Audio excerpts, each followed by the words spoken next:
अस्सलाम वालेकुम।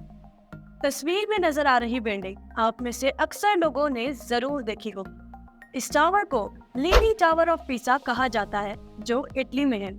ये टावर न सिर्फ अपने खूबसूरत आर्किटेक्चर की वजह से मशहूर है, बल्कि इसकी मशहूरी की एक वजह ये भी है कि ये टावर बिल्कुल सीधा खड़ा नहीं है, बल्कि थोड़ा सा टिल्ट है, यानी तिरछा है।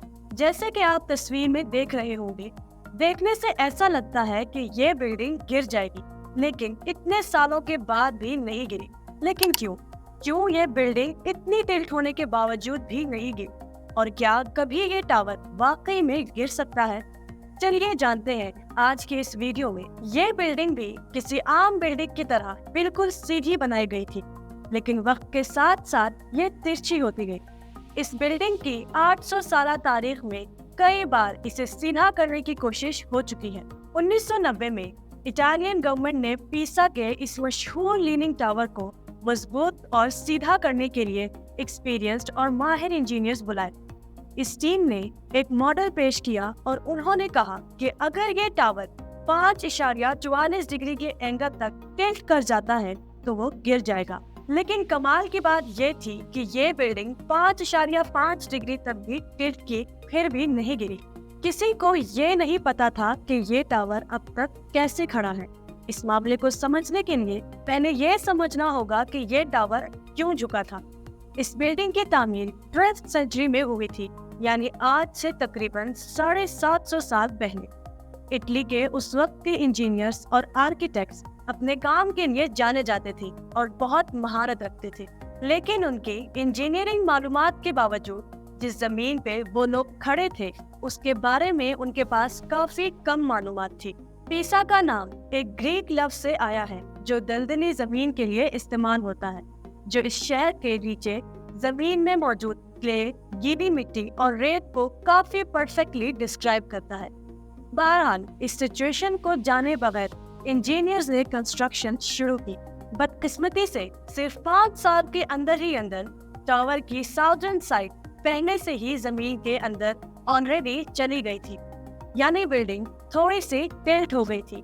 जब इस बिल्डिंग का चौथा फ्लोर बन रहा था तो कंस्ट्रक्शन बंद करना पड़ी, क्योंकि पीसा में उस वक्त एक लंबी जंग छिड़ गई थी। तकरीबन 100 साल तक इस बिल्डिंग की कंस्ट्रक्शन बंद रही। इस लंबी रुकावट की वजह से हुआ ये कि जमीन को सेटल होने का मौका मिला, और जब 1272 में कंस्ट्रक्शन दोबारा शुरू हुई तो इस बार फाउंडेशन थोड़ी सी ज्यादा स्टेबल थी। इस बार इटली के मशहूर आर्किटेक्ट जियोवानी डी सिमोने की महारत हासिल की। उसने टावर के माइनर झुकाव का कंपनसेशन करने के लिए बिल्डिंग की साउदर्न साइड को थोड़ा ऊंचा बनाया, यानी जो साइड जमीन के नीचे गई हुई थी उस साइड को थोड़ा सा ऊंचा बनाया ताकि बिल्डिंग सीधी हो जाए। इससे बिल्डिंग सीधी तो नहीं हुई, मगर एक्स्ट्रा वजन की वजह से वो साइड और भी ज्यादा झुक गई। जब उन्होंने 7th फ्लोर और बेल चैम्बर को मुकम्मल किया तो झुकाव का एंगल 1.6 डिग्री तक हो गया था।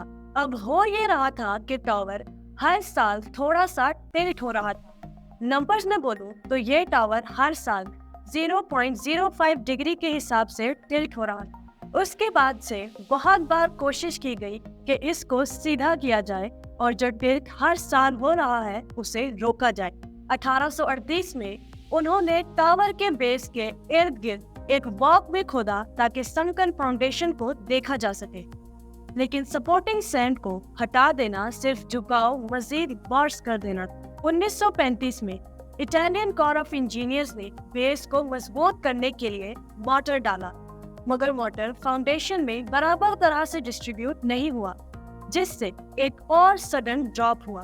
दूसरी जंग अजीम के बाद रिसर्चर्स ने टेस्ट किए और 1970s में इंजीनियर्स ने टावर के सेंटर ऑफ ग्रेविटी कैलकुलेट किया। इस डेटा और न्यू कंप्यूटिंग टेक्नोलॉजी के साथ इंजीनियर्स को समझ आया कि जमीन कितनी सख्त थी, टावर का ट्रेजेक्टरी क्या था और टावर को सीधा करने के लिए कितनी एक्सकेवेशन की जरूरत थी। 1992 में टावर के नॉर्थ एंड के नीचे से 38 क्यूबिक मीटर जमीन निकालने के लिए डायगोनल टनल्स ड्रिल किए और कहा जाता है तकरीबन 70,000 kg जमीन निकाली गई। यानी जिस साइड से टावर नीचे जमीन में गए हुए थे उसके अपोजिट साइड से यानी नॉर्दर्न साइड से बहुत ज्यादा जमीन निकाली गई ताकि साउदर्न साइड ऊपर आए और टावर सीधा हो जाए। इसके अलावा टेम्परेरी तौर पर स्ट्रक्चर को 600 टन वजन से काउंटर बैलेंस किया, यानी टावर के नॉर्दर्न साइड पर 600 टन का वजन भी रखा गया ताकि साउदर्न साइड मजीद नीचे ना चली जाए।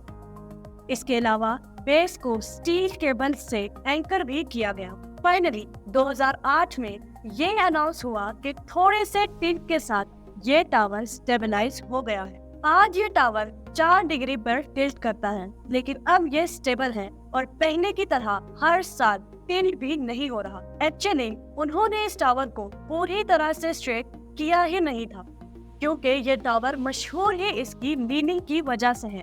तो अगर इस टावर को स्ट्रेट किया जाता तो फिर इस टावर की वो मशहूरी नहीं रहती। ये टावर 55 या 56 मीटर ऊंचा है और स्टेबल खड़ा है और मजीद कई सौ सालों तक मुस्तकिल रहना भी चाहिए, एक ब्यूटी ऑफ इम्परफेक्शन के तौर पर, मॉन्यूमेंट के तौर पर। एक और इंटरेस्टिंग इंफॉर्मेशन आपको यहाँ देती चलूं कि ये अकेली ऐसी बिल्डिंग नहीं जो टेस्ट करती है।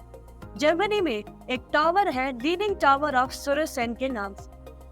ये tower leaning tower of Pisa से ज्यादा लीड करता है 5.19 डिग्रीज के साथ। इसी तरह रशिया में एक टावर है लीनिंग टावर ऑफ नेवियान के नाम से, और लीनिंग टावर ऑफ टॉरन के नाम से पोलैंड में भी एक टावर है। लिस्ट यहाँ खत्म नहीं होती, दुनिया में और भी कई बिल्डिंग्स हैं जो लीन करती हैं। हाँ, ये बात अलग है, इसमें कुछ बिल्डिंग्स बनाई ही तिरछी गई थी और कुछ टावर्स वक्त के साथ साथ टिल्ट होते गए। वीडियो अच्छी लगी हो तो लाइक करें, कमेंट सेक्शन में अपनी राय दें, दोस्तों के साथ शेयर करें और चैनल को सब्सक्राइब करना हरगिज़ ना भूलिए। अल्लाह निगहबान।